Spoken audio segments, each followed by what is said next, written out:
ঘূর্ণিঝড় রিমালের তাণ্ডবে বেরিয়ে আসছে ক্ষতচিহ্ন।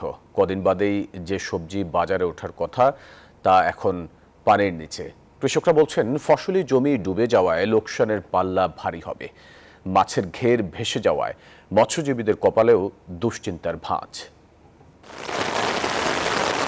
ঘূর্ণিঝড় রিমালের প্রভাবে ভেঙে গেছে বাঁধ, ডুবেছে গ্রামের পর গ্রাম, তলিয়েছে ফসলি জমি।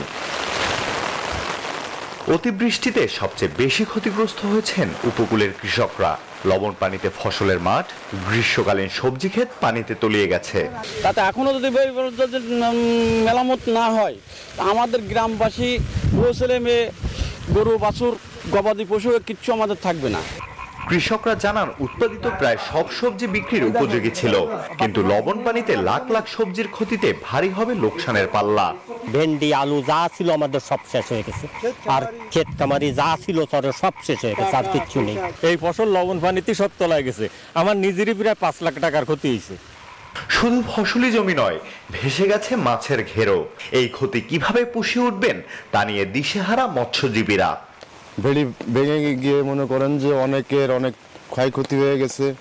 ক্ষতি কাটিয়ে ফের ঘুরে দাঁড়াতে সরকারি সহযোগিতার দিকে তাকিয়ে উপকূলের বাসিন্দারা। Desk report, news 24।